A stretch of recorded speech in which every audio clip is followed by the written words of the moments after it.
changer quelqu'un en lui faisant toucher du doigt, en lui faisant des reproches, ça je n'y crois pas un seul instant.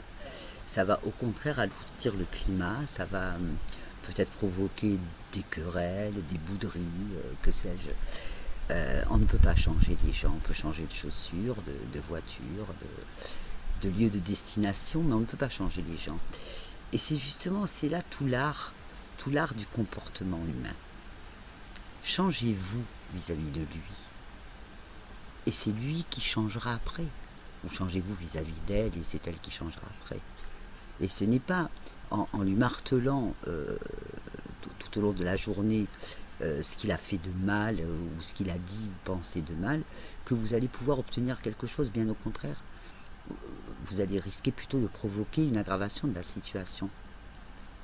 En revanche, si c'est vous qui modifiez votre comportement en fonction de qui vous avez en face de vous, là vous faites un peu miroir et la personne peut toute seule se recadrer et elle-même changer. Quand le changement vient de soi, il est plus facile à mettre en place puisqu'il naît à partir d'une prise de conscience. Mais ce n'est pas en lui faisant toucher du doigt, en lui disant voilà ce que tu as fait là, tu vois. Parce que même si sur le moment la personne le reconnaît et dit c'est vrai, j'ai pas été correct dans ce domaine, mais c'est pas pour autant que 2 ou 3 jours après, ce sera oublié, la personne recommencera. Elle ne recommencera pas à partir du moment où elle a eu une véritable prise de conscience sur l'événement.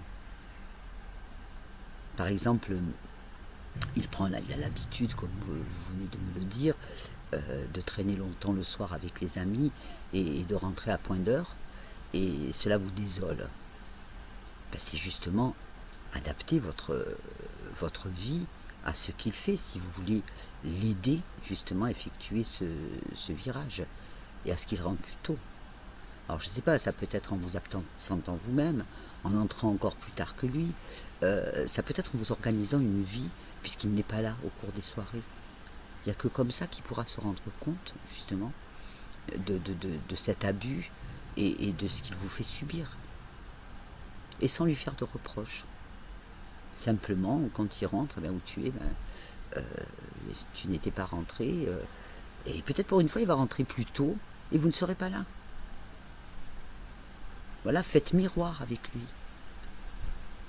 Et ça marche surtout si vous le faites sans méchanceté, sans rancune, simplement parce que vous l'aimez et vous vous dites, voilà, je m'adapte à sa vie. Et là, les choses peuvent rentrer dans l'ordre. Alors je sais que ça peut paraître bizarre comme comportement, mais je vous assure que ça marche.